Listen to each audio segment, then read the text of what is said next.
Hello everyone, Bashrop here. In this video, I'll provide all the info you need to get the most out of trading.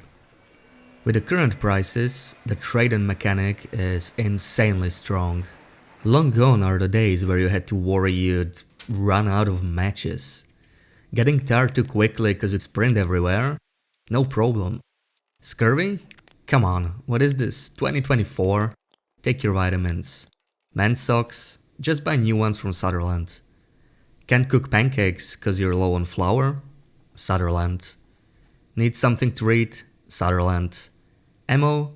Sutherland. Alright, you get a point by now, but let's start with the basics first.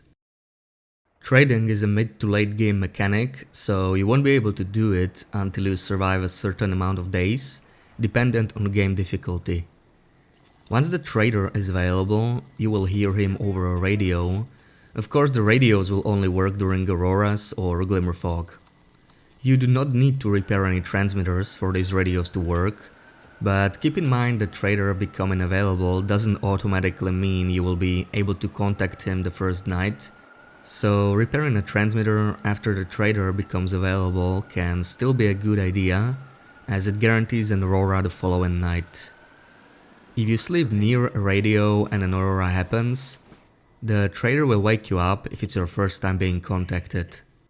Once you get over the initial dialogue, you can start trading or chat with him to find out a bit more. Trading is a 3-stage process. The first stage is setting up the trade. You can do this from almost any region, as all you need is a radio and an active aurora, and there's a radio in most major regions. You can select up to 10 different items to trade for at a time.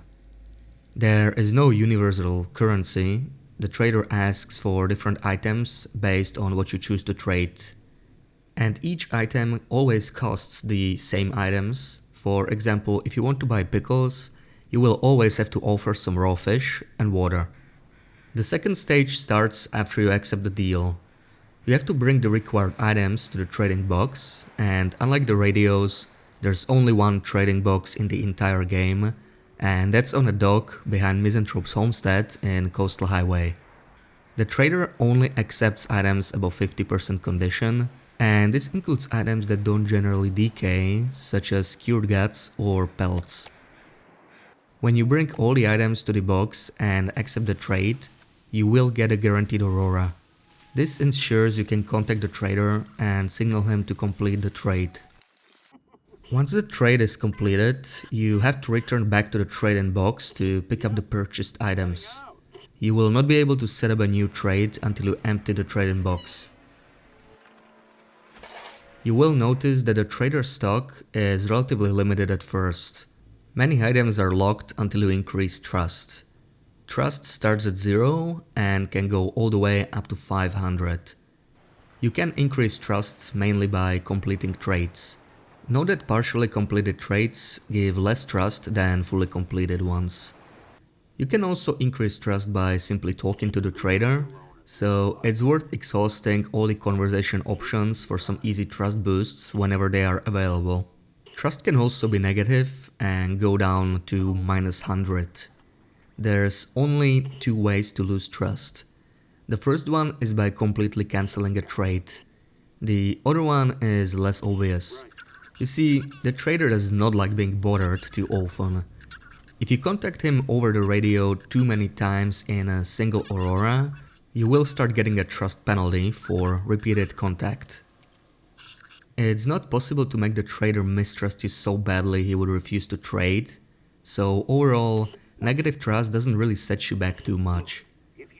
If you do end up having negative trust, you will receive special dialogue options with the trader, though they don't really reveal anything new, and mostly just help you understand what you should avoid doing. You keep squawking me on this damn radio over and over tonight. Once, maybe twice is plenty. Get with the program. Well, you keep blowing me off or pinging me on this damn radio over and over. What do you expect? Still, getting your trust up is very important, as you unlock something new each 50 points of trust. Most of the unlocks will be new items. This is a good time to talk about how items are selected when you choose to set up a new trade. All tradable items belong to one of categories. Each time you set up a trade, one item from each unlocked category is selected and added to the list of possible trades. Each category has a certain trust requirement, ranging from starter categories, which have no trust requirement, to high trust categories like medicine and weapons. Once you unlock a category by reaching the required trust, all items belonging to that category can possibly show up for trade in the future. Unlocks are permanent. Once you reach the required trust, the category will stay unlocked even if you somehow drop below the threshold. There are some categories which only contain one item, such as the flower category or the salt category. These items will be available for trading each night, since there is no other option in that category. For categories containing multiple items, only exactly one is chosen whenever you set up the trade, so you can't trade two items from the same category at the same time, for example sewing kit and whetstone. There is only one exception, and that is the food category. At 50 and 150 trust, you unlock additional item rolls from this category that will show up each night, so once you're high enough trust, it's possible to get, for example, green tea, coffee and oats on the trade list at the same time. Categories also have a rarity type. A category is either common or rare. Common categories show up every trade, as I just explained, provided you have reached their trust requirement. However, only two rare categories are chosen to show up each time. Other than that, they work exactly the same, having their own trust requirement, and only one item shows up per category. With high enough trust, the trader will offer more rare items each trade. Though this benefit seems kind of inconsistent and doesn't always trigger for some reason. There's one more category type, and that's special categories, unlocked by completing special requests, but more on that later. As one would expect, non-interloper items are not available to trade on interloper or misery. Note that a non-interloper item isn't necessarily an item that does not exist on interloper, but an item that wouldn't randomly show up in containers on interloper. Red flares, flare shells, stims, hacksaws, lanterns are all considered non-interloper items and will never show up for trade on higher difficulties. If you're interested in specifics about item categories, trust requirements, or specific item prices, I'll include my spreadsheets in the video description. If you don't like any of the offered items, you'll have to wait till the next Aurora to see something else, but there is a trick around this. The items that show up for trade are only selected once you open up the trade interface. So if you don't like the available items, you can just reload and check again. This only works for the first trade in the Aurora, but if you don't want a trade penalty for repeated contact, you shouldn't be trading more than once per Aurora anyway. Trust unlocks more than just new items. New conversation options are available once you reach 250 trust, which lets you learn more about Sutherland. The conversation options are the only unlockable benefit that will become unavailable if you fall below the required trust level, but it's a good idea to go through all of them the moment you unlock them anyway. At 350 trust, you unlock a discount to almost every item the trader offers. This is one of the most significant unlocks, and once you get it, vast majority of trades are very worthwhile. The discount varies depending on the item. Some items that cost a rare or limited resource might not cost that resource anymore.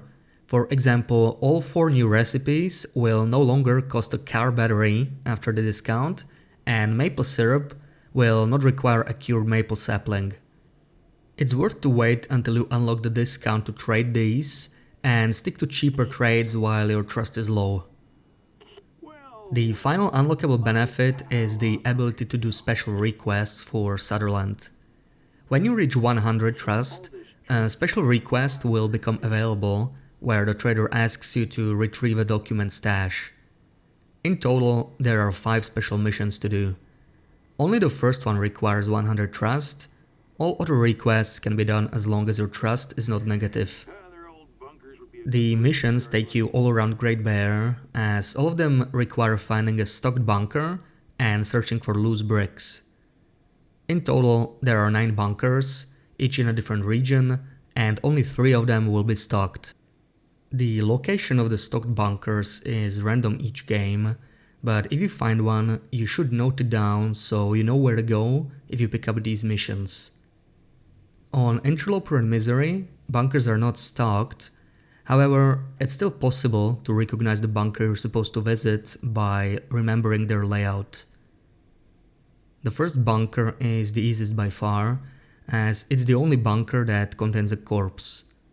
Bunker 2 is the only bunker that is L-shaped, so if you find an L-shaped bunker, note down to come back for request number 2. The third bunker is the one that has a corridor like this, but note that there are 2 empty bunkers like this that look very similar. The one with the document stash will have the corridor walls painted red, the one without is not painted. Now, if you play on lower difficulties and pay attention to the abandoned bunker layouts, you might realize both the L-shaped bunker and the painted corridor bunker are available on Stalker and below as well, in addition to stocked bunkers. This means you can get the second and third document stashes in 2 different bunkers. So on Stalker and below, 5 out of 9 bunkers will be relevant to the first 3 special requests. For the first request, you must locate the kitchen bunker, but for the next 2 requests, you have 2 options, making it quite a bit easier to complete them.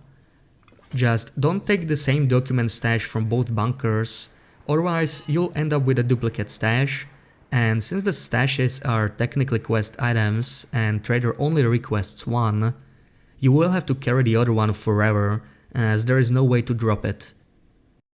The last 2 requests always take you to the Joplin bunker in Pleasant Valley, right under Timberwolf Mountain entrance.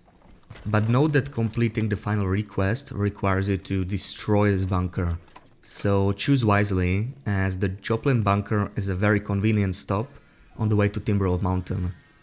Simply not doing the final request is a perfectly valid choice, but more on that later.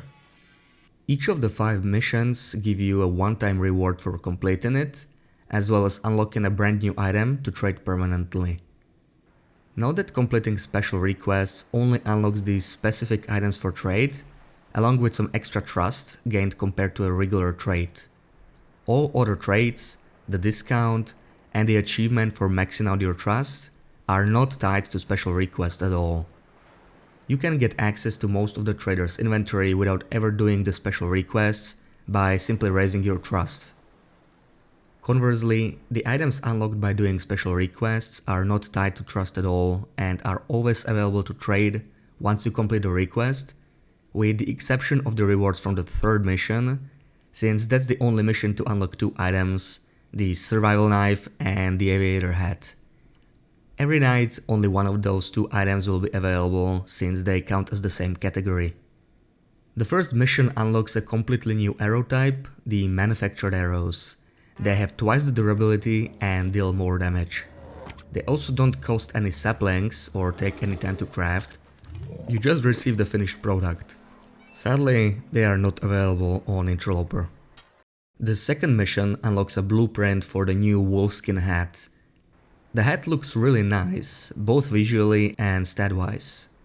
It would have been the new warmest hat if it wasn't for the cougar hat, which also released at the same time. And just like the cougar hat, you can only wear the wolfskin hat on the outer slot, which makes it pretty much completely obsolete to everyone except players that play with trader on and cougar off.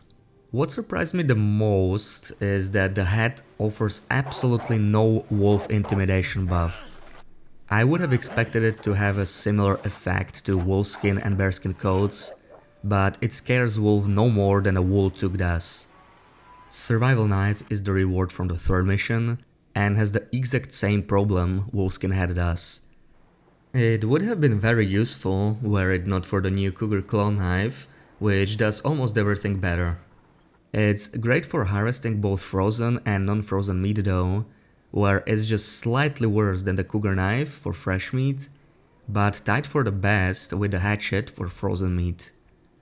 It's somewhat usable as an ice-breaking tool for fishing, but the hammer still does this much better. Still, if you're looking for a tool that's easier to carry around and has more uses than the hammer, the survival knife will do the job just fine. It's also one of the best tools to use in a struggle, but once again, the cougar claw knife outshines it. The knife is harder to sharpen than any tool though, only giving you up to 3 condition back even with sharpening skill maxed.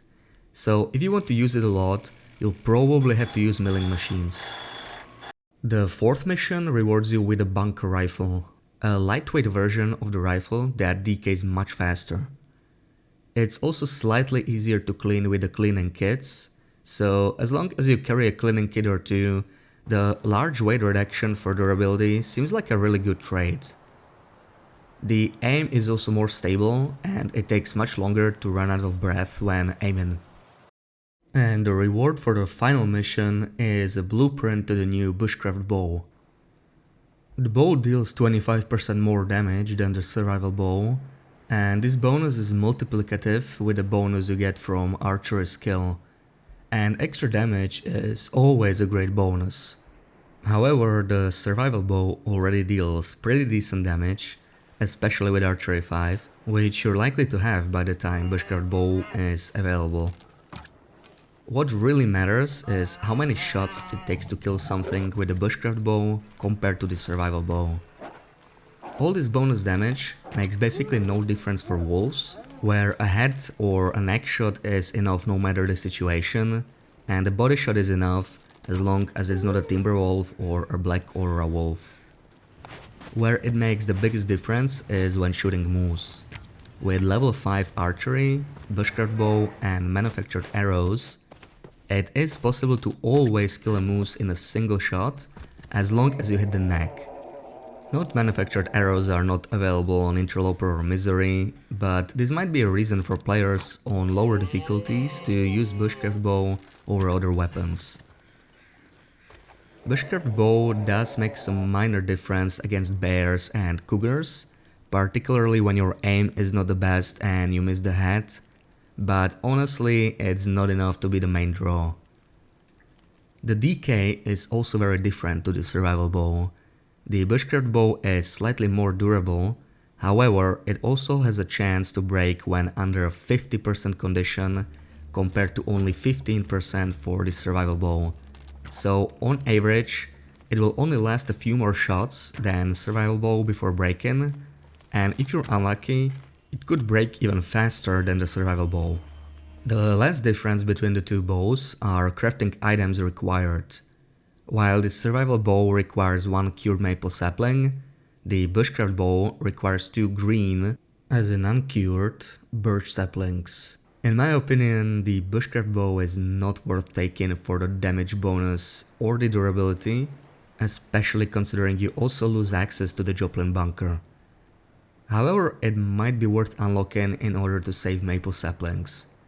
If you're planning to trade a lot, maple saplings will be significantly more valuable than birch saplings, as any high volume trades requiring saplings either only require maple saplings or both saplings. Birch saplings on their own don't really have much value as a currency, and you can use them for your own needs, whereas maple saplings are one of the most valuable currencies for the trader. But even without the special requests, the trader introduced a ton of new items, and I won't go over all of them as there are just too many. There are 5 items that just stand out above the rest to me and you should definitely consider buying. Caffeine pills are possibly my favorite new item. They are basically super coffee, recovering 25% of your fatigue meter and giving you fatigue reduced buff for whole 4 hours. This buff is not prolonged when picking straight to the hard feed though, which is possibly a bug. These pills allow you to pretty much run around everywhere all day long once you get access to them, making travel a lot faster. And vitamin C pills are just as good. If you dread dealing with scurvy, these are for you. They provide way more vitamin C than any food. At 125 vitamin C per pill, you can go from full scurvy to maximum vitamin C by just eating 4 of these bad boys.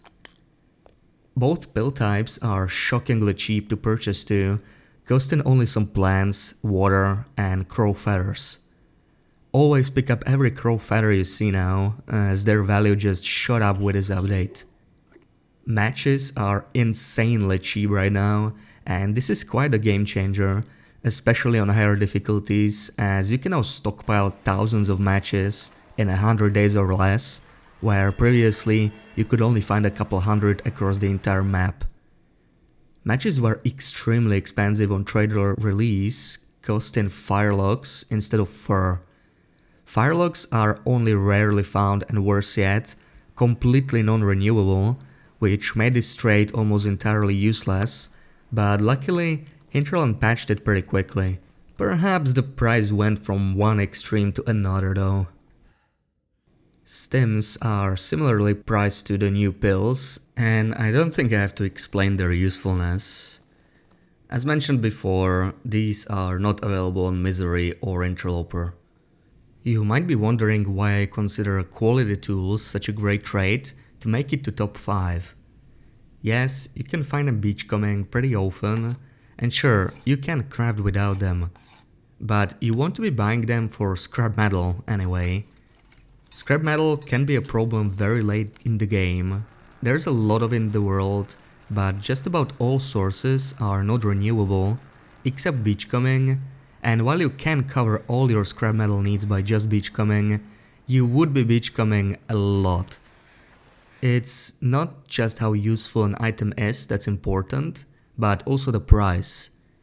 Quality tools are very cheap to buy, and you can only buy one set at a time, so there's no reason not to include them in your trade whenever you see them available.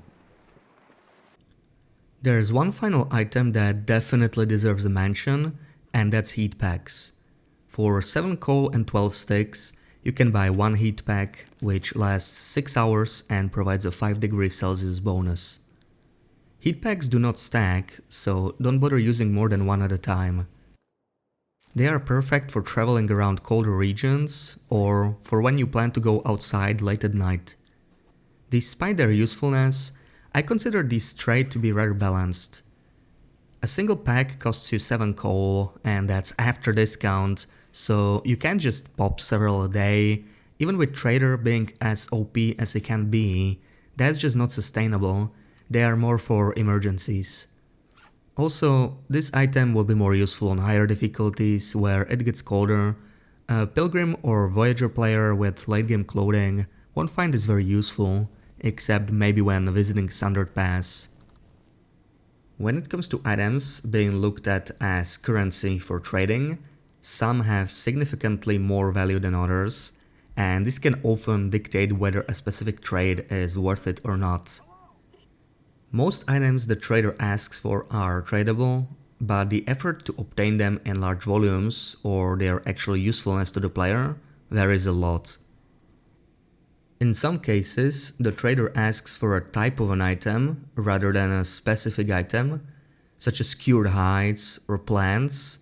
In those cases, you need to decide which item of the type is most suitable as a currency. The value of cured hides can of course vary drastically, but generally rabbit pelts are by far the easiest to obtain via snaring, the fastest to cure, and the lightest to transport, so they are the best pelt to use by far for any trade requiring pelts. Plants also have a clear winner, as the vast majority of plants are not renewable and are quite useful to the player.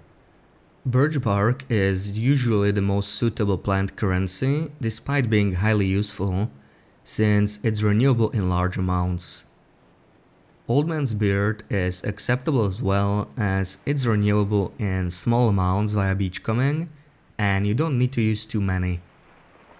Rose hips are a tough choice. On one hand, they are extremely convenient as a currency, as they're very light and a cluster of bushes can yield you 24 plants. On the other hand, they are completely non-renewable, and useful for either vitamin C or as an ingredient for cooking recipes. I recommend keeping them for yourself on long runs, but for shorter runs, you are unlikely to run out of them as there are thousands across the Great Bear, so trade them away. Acorns and kettle stalks surprisingly do not count as plants. Similarly, kettle heads, newsprint, or any other type of tinder does not count as tinder for trading purposes. Tinder always means tinder plugs only. Once you're aware of how valuable each item is as a currency, you should be able to decide what is worth trading for and what is not. That's everything for now. Thank you for watching.